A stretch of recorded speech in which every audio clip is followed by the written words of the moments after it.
Hey yo, the rain was steady pouring, heard the drops of drizzle meant to be. Chilling in my crib, no doubt, peep the scenery. Telephone rang, then it stopped before I could answer it. I heard a knock at the door, so I answered it. And with Jermaine, he had a little situation. Beef up on the block, and orthodox that led the confrontation. He said these cats be acting hard on the block, and they be pumping weight and holding, so Dwayne got shot. Now see, Dwayne was just a knucklehead, but still with his cousin. And I'd be wrong if I ain't help him when it's beef, he gon' rush him. What's going on, guys? Welcome back to another video. We are here in the garage yet again. Today we are going to do a video that I'm sure a lot of you guys have been anticipating, waiting for. I know a lot of you guys have had questions about this, and that is the standalone ECU that I have in my car. So I've got the ECU Masters EMU Classic, and a lot of you guys have asked me why I went with the Classic and not the Black, because I got a killer deal on this one. And it does everything I need it to do. It's just fine. It has all the outputs, inputs, auxiliaries, analogs, everything that I need to get the car to run. Obviously, you guys have seen my other videos that the car is running just fine.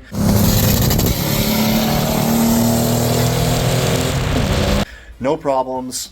But I know a lot of you guys have been asking me about this and how I got it to work on my car. Now, this isn't going to be a step-by-step on how to tune the car, because I don't know how to tune. 2, I have no knowledge on how to tune. I don't know how to tune at all. and D. I don't know how to tune. But I'm going to run you through what I have on this, what I've done to this to make this work, and how I made this work with this, and this, with this, and this thing here with this. Now, a lot of you guys have been asking about what standalone ECU is probably the best for this kind of application. This is not a sponsored video by any means. This is just something that I picked up. I managed to get it to work on my car, and it's been fine ever since. And like I said, it does everything I need it to do. So those of you in the super world, if you are on a little bit of a tighter budget, I would definitely recommend going with ECU Master. The things that this is capable of doing is a lot more impressive than what I thought. So when I first looking at getting the ECU Master, or the standalone in general, I first landed on the DIY Auto-Tune Mega Squirt MS3 or something like that. I actually still have it. If you guys are interested and you want it, hit me up, because I have no need for it now. It was one of the do-it-yourself put-together things. It's put together, it's done. I never did anything with it. I went with this instead because it was just a little bit easier. So now there's a lot of companies out here that are doing the same thing, right? AEM, Link, whatever it may be, Mega Squirt. So I just happened to, like I said, got a deal on this, and it turned out being way better than I thought, and it was well worth the money. I think I spent about $800 for the unit, for the adapter harness that goes into the car to basically allow you to use the stock wiring harness, and then works with this. And I'll show you guys kind of how you do that. It's really actually pretty easy, but let's dive into it. So just a really quick, brief overview. This is an older unit. The Classic's been around for a long time. The Black is the more updated one. And I'll maybe eventually switch out, because you do get a couple different things with the Black versus the Classic, and we'll talk about it here in a second. This is something that I bought separate. This is the ECU Masters actual part, and it's the Bluetooth module. It doesn't work. I've plugged it in. It goes into this port right here. That's kind of old tech as well. And I get a signal on it, like it turns on and the little light blinks and everything, but I can't get it to connect to any apps. So if any of you guys out there have had experience with the Bluetooth module and you've been able to get it to work on your ECU Master Classic, let me know. Like I said, it'll connect, or it'll turn on, but I can't get it to connect to my phone. I can see it on my phone, I'll click on it, but there's no apps that support the module, so it just doesn't work, and I've done away with it. I just don't care. So now, what you get in the box, and again, this is not a sponsored video. This has worked for me. I know a lot of you guys have asked me about this specific unit, and obviously other standalone ECUs, and I've only got knowledge about this one, obviously, because I've messed with it in my car. But it's pretty cool. So they lay this out for you, and they show you two different plugs. They have there's a black and a gray. This is what the plug looks like, black and a gray. Now the adapter harness, it's gonna look like this. I'm not taking it out of the car because it's all, it's all wired in. It's going through the factory harness is going through the firewall, and then it's inside the glove box. It's all hardwired in, so I'm obviously not going to pull that out just to show you guys. But this is what it looks like. So you'll have, the unit will look kind of like this. You'll have a kind of jumper that goes like from here to here and from here to here. Obviously there's no wires here, but I'm just kind of showing you guys what it looks like. And then your adapter harness like piece will be on this side, and then it'll have plugs that will link up to the factory harness, whether you have the yellow harness, the yellow plug harness, or the gray plug harness. So if you do buy this unit, you will need to make sure you buy the correct year. There's the plus 89 and the pre 89, and you'll know by having the gray plugs or the yellow plugs. Now, because my car is the 7MGE, and it is obviously the pre 89, I have the yellow plugged harness, and so I bought the adapter harness to make it easier for me. I don't want to have to wire everything directly to the ECU. I kind of wish I did that. It's not rocket science. Like, you literally have it drawn out for you. Like, they give you this little diagram, and it shows you, like, so you have the black connector. So that's this guy right here. That's gonna be this guy right here. You have all the little ports on the back. I mean, it looks pretty involved, but it's really not. I mean, you just look at, like, okay, you've got a knock sensor 2. Like, if you're running the 7M GTE, it's got 2 of those. Throttle position sensor in, analog in, wideband, intake air temp, ignition coils, has them all laid out. Then we jump over to the gray one, and you've got gray connector, and it tells you exactly what to do. Stepper motor, that's for your idle air control valve, your 12 volt power supply, your power ground. It has everything laid out, and it literally tells you, like, when you look at it here, well, there's the plug, but on the back of the ECU itself, it's kind of laid out like this. So that is for your map sensor. So it's got a built-in map sensor, which is pretty cool. So that's just a vacuum line. It's going to plug into this guy here. And then you literally will see how it lays it out, which is pretty cool. So 1 to 8, to 24. So you just match up the numbers, and it's literally like putting Legos together. If Legos were wires and you don't have to worry about blowing your car up, then it's whatever. But on my car, one question I did have was, can you wire to the ECU without the adapter harness, and can you wire to the ECU and use the adapter harness? That's how mine is set up. It's probably not the cleanest, but for just making it simple, I guess, and maybe that doesn't seem simple to some of you guys, but the adapter harness is in there, but then when I wired up the coil packs, those bypass that adapter harness and go right into the ECU. So they're just plugged right in. You just make sure you have your signal, power, and your ground, and it literally lays it out for you right in that little legend that they give you. So like, coil pack number 1 goes right in that port. Now, the one thing that you have to be kind of mindful of is the crimp pliers. So you will get these like little terminals. I don't know what you want to call them. I'm not a rocket scientist, guys. It's like, if I can do this, you can do this, I promise. It's really not that difficult, but you'll get these like little crimp connectors that'll go onto the end of the wires. So if you're adding an intake air temp sensor, you'll have to crimp this little connector on there. I'll show you what that looks like right here. And when I say you have to have special pliers for it, I don't know if you'll see it, but basically it rolls the end of this and it rolls the end of this. So it might be kind of hard to see here, but there you go. So it rolls around the wire. There we go. Rolls around the wire and then rolls around the actual wire itself, and that goes around like the sheathing on that. So you do have to have a pair of pliers for those, and they look something like this. I purchased these ones off Amazon. You just have the different sections in here for the different sizes. You just put the little terminal inside there, put your wire in there, and then you just crimp it down. You'll just need to know how the little connector will roll in on the wire, and then you throw it together. Again, like, if I can do it, you guys can do it. It's not difficult. You don't need, you do need a little bit of wiring background. You do need to understand like grounding loops and sufficient grounds, 12 volt versus 5 volt. So some of your sensors are going to be 5 volt versus 12. If you run full 12 through, you're going to burn up the sensor. So you'll just need to make sure you are aware of that. It will tell you in the ECU, like the legend, that you do need to have like, it tells you in the ECU Master's legend, like what's 5 volts and what's 12 volts. If you buy an intake air temp sensor, you'll need 5 volts. So you just basically splice into that. Super easy, super straightforward. You will need like some wire strippers and that sort of thing. And I would definitely suggest soldering everything. I would not crimp, like use butt connectors or anything, because it just makes it messy. And the last thing you want is driving down the road and all of a sudden one of those connectors comes loose. All right, now on this bag grill, I got a bunch of stuff going on that I've kind of talked about before, but like I said, the coil packs, those will be wired, they can wire directly into the ECU. That makes it a lot easier to just go literally one wire to the ECU.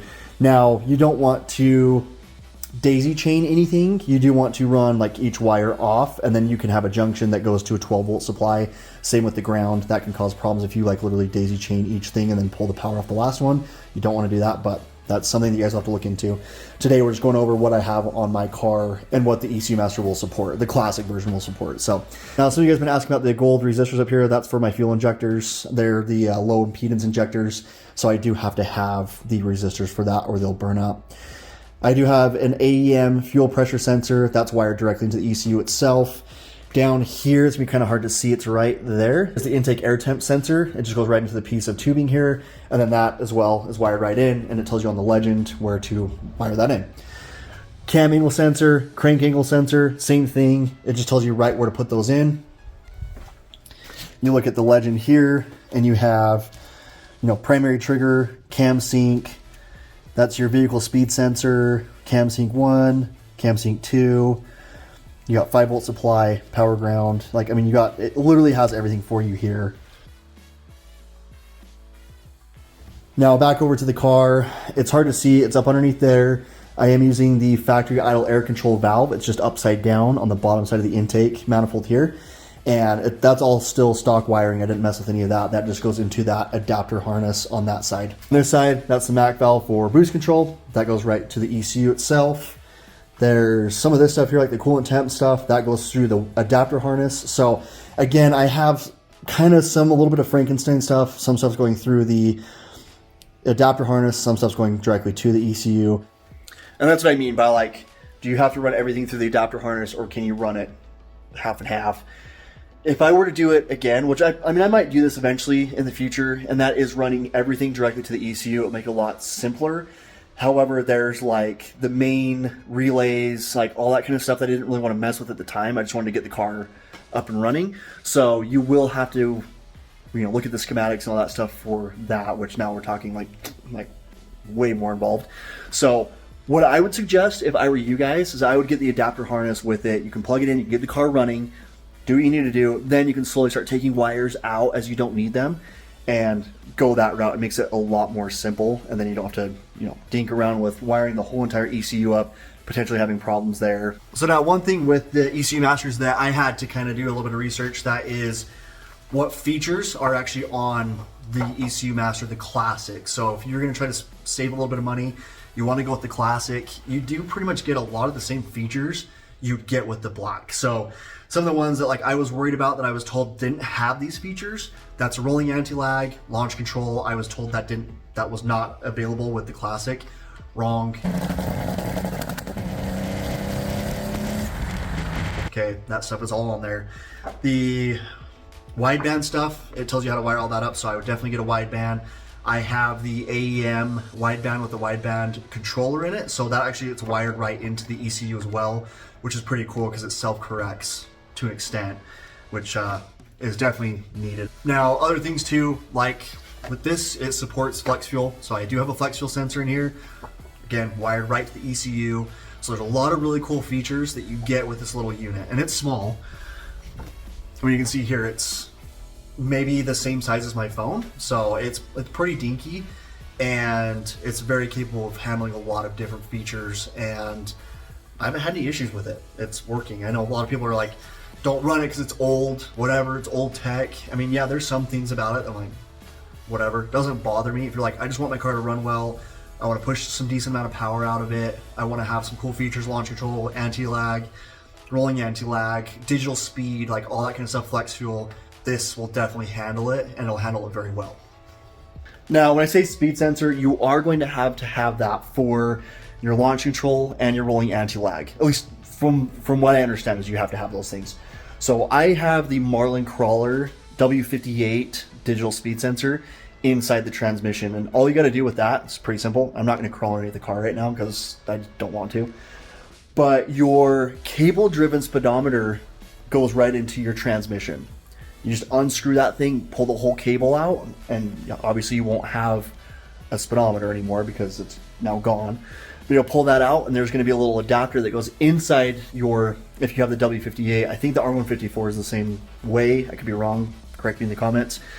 But there's a little adapter that screws into the transmission, and then the Marlin Crawler, it's a Hall effect sensor, screws into that, and then you just wire it up. pretty straightforward, pretty simple. It's 5-volt ground and signal.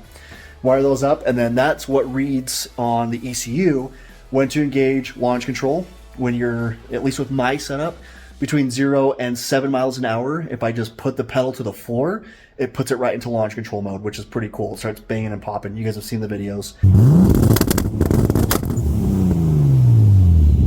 Then with the rolling anti-lag, it needs to know how fast I'm going and the RPM signal. So at 4,800 RPM is the threshold. So at 4,800 RPM, I can put the pedal to the floor, and then I also have a button, which I'll show you right here. In my center console, that is my rolling anti-lag button. It's going to be moved up to there, but I can just wire that in. It is in place of the lumbar for the old factory seats where you can control the lumbar. I just pulled that out and I put a little plate in there, put the rolling anti-lag button right there. It's wired up and just goes underneath and then into the glove box. So you can see the wiring's in there. It looks like a mess. It's not. It's pretty straightforward, pretty simple. Now the cool thing about this is it doesn't take up, like, you don't have to wire your body harness. Obviously it doesn't like mess with any of that stuff. It's just the 3 main plugs for the engine harness that come through the firewall and then into this thing. So you don't have to mess with any of that crap, which is pretty good. And it makes it pretty simple. So if you guys are like, this is really daunting, I'm just gonna make my factory ECU work like I did. I mean, I'm speaking from experience, okay? I had this car running on a factory ECU for a long time at about 12 pounds of boost. At one point I had like 28 pounds of boost running through it. It actually managed it, which was really shocking. It didn't run anywhere near what it runs now. It's super smooth now. The idling is great, no issues, but the factory ECU did work a little bit. I did have to run all the factory electronics with that, so I did have a distributor in there for a long time that had the MAF in there for the mass airflow sensing for the rest of the ECU, and that just didn't keep up with it. Obviously it was like old technology. And then I was running like the 550cc injectors with the Lexus. It was the Lexus MAF with the 550cc injectors, and it worked okay. Definitely go this route. Like, I mean, look how much cleaner this whole bay is. Honestly, I was more excited about this whole thing. Getting rid of that mass airflow sensor, that thing is huge. Like, getting rid of that was awesome. Getting rid of the distributor was also great. I know a lot of you guys are running the 7M GTE cam position sensor. Drift Motion has a bunch of stuff that you can run, different ignition with all that. I don't know anything about that kind of stuff. I wanted to just completely get rid of it. So there's just a little block off plate in there. It's completely gone. Running the coil packs with the cam and crank sensors, and it's pretty straightforward, guys. It's really easy to do. Now again, I apologize if you guys thought this was gonna be like a full video on like how to tune your car. Again, I don't know how to do that. I didn't tune the car. I just wired it up and then I paid a tuner to do that for me. That's why they get paid the big bucks. Okay. Kind of an idiot, so I don't know what I'm doing. There were some hiccups that I had with the wiring and ECU Master, and the reason I'm kind of praising ECU Master is there's a lot of documentation on how to do things. So if you can't figure it out, I know it's the same for a lot of the companies like AEM, like Link, Fuel Tech. I know a lot of those guys have a lot of documentation and a lot of information on how to wire this stuff up. I was like pleasantly surprised with ECU Master. So as you're going through like the first initial startup, if you don't know about something, you click on the little question mark and it tells you like, go through this, do this, this. Like it runs you through everything, which is really cool. And if you're not sure about how to hook up a Mac valve for boost control, you can click on the little information thing and it tells you how to wire it up, what port goes to the wastegate, and like it tells you everything, which is really, really cool. Also, they have a YouTube channel. I had to lean on that a few times to figure things out, like little hiccup things, nothing major, but they have full like walkthroughs on how to do things, and I thought it was awesome. Tuning is a whole nother animal. Like, I'm sure some of you guys that know how to tune, you're watching this video, you're like, oh, it's not that big of a deal. I just don't know enough about it. I know some things, like I was able to test coil packs, I was able to test the Mac valves, like any of that kind of stuff. I was able to get onto the computer, make sure that it was running properly. But as far as like fuel tables, timing, that sort of thing, way out of my realm of knowledge. So that's why I'm just like, yeah, I'll pay someone, hook me up, get it running, whatever, I'll do the rest. The mechanical side, great. Electrical side, as far as wiring it up, great. The tuning stuff is a whole nother animal. So I definitely suggest hiring out for that. Unless you know how to do that, then great, kudos to you, because I would really like to know how to do that. I just don't know how to, and I don't have the time for it. So whatever, it is what it is. It did take me a few months, just like there was things that, and really it was my fault, and that was like getting the firing order correct on the car, because there was a few different issues there. getting the timing to work properly. Like those are just things on my end that I didn't know about. Once I got that figured out, the car like fired right up. It actually kind of surprised me when it happened. I was like, oh, let's kind of change around the firing order. I think I have it wrong. I could be off a little bit on the degrees on the timing, and I got it switched around, and all of a sudden it popped and it fired up, and I was like, holy crap, it's actually running. Like I was very shocked. So, which was really cool. And that, again, it was just because of my not full understanding on how all this stuff works. But other than that, like I have not had any problems. I did have, and this could be like a fail-safe, but you guys probably saw my other video that when we were doing the two-step, seeing if we could blow stuff up with the two-step, when I left after we filmed that video, my car like went to complete limp mode. Like I could not even drive the car at all. And I couldn't figure it out. I actually had to have the car towed. So my buddy Scott in that video actually brought his truck and we had to tow the car all the way back home. And turned out the throttle position sensor was shot, so I replaced that. And after I got it replaced, the car did it again. And I'm like, what the crap's going on? I was with Scott again, checking out a shop, and I was leaving and I tried to lean on the two-step and it like completely killed the ignition. I think what the problem is my battery shot and it's reading low voltage, and the tuner put in a fail-safe. So I don't think it's anything to do with the ECU Master at all. I think it's everything to do with mechanical, the battery, or electrical. I have it on a tender right now. It's reading 12.8 volts, so hopefully that problem goes away. I don't know, but that's the only thing that I've been kind of seeing weird with that. And again, that could be something that the tuner put in place. I don't think it's anything to do with the ECU. I think it's something on my end with that. So, but yeah, if you guys are scared about this, like, Just do it! because you'll figure it out and you'll learn a lot about your car by running through the electrical. You're like, it can, like, you'll want to rip your hair out sometimes because you're like doing something and then like one thing will work and then also the next thing won't work and you just want to, you know. But it is a great way to understand your car, a great way to understand how everything works, even though it is frustrating. It's a huge accomplishment when you get the car to fire up and you're like, dude, I did this. This is awesome. So don't let it seem daunting. Don't let it like keep you from doing it. Like if you're like, oh, I'm just going to band-aid it and run the factory ECU. The factory ECU is like 35 years old. It's not capable of handling a decent amount of power. It cannot be tuned. I know there's like chips and stuff out there that the ECU can be rechipped. Don't mess with it. Just get a full standalone ECU and call it good. Well, hit me up, guys. If you have any questions, hit me up on my Instagram. It's linked in the description. If you're not sure about this, hopefully this sheds a little bit of light. I know some of you guys are probably wanting a full video on tuning or a full video on wiring the whole car up. I've already done that. I'm not gonna like cut the wiring out to do it again to show you guys. Like it really is not that hard. A lot of tuners will do remote tuning, which is kind of nice. If you've got a buddy that can help you tune it, like even better. But my tuner had to help me remote tune it, so which was great. It was like literally sitting here in the garage. He remoted in and he was able to tune it. It started. I actually drove it around the neighborhood a little bit, got on it a few times. Like everything looks good. Bring me the car, took in the car, he tuned it, and it's good to go. So if you have a tuner that can remote tune, that's definitely helpful. So you don't have to leave your garage and you can make sure everything's running right before you go and pay for an expensive dyno session or whatever and the car doesn't end up working. So I did have a couple weird little hiccups through the tuning process. Like we discovered a boost leak. We discovered wastegate was plumbed wrong. So I had to like run down to his house and fix it all. And it all works great now, but there's like little things like that. So when you're getting ready to tune, if you can get the car to run on your own, like you need to check that stuff before the tuner comes in because you don't want to waste the tuner's time. You don't want to waste your time. Like it can end up costing a lot of money if you're not careful, but it is pretty straightforward, guys. And again, if you have questions and you're not sure about something, please feel free to hit me up. I will try my hardest to get back to all of you if you do message me.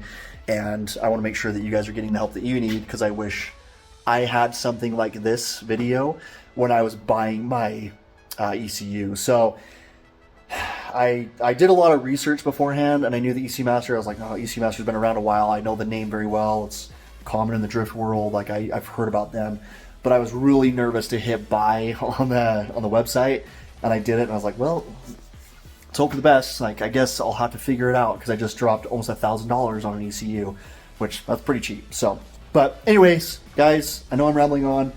I hope you guys like the video. Like, comment, subscribe, and we'll see you guys on the next one.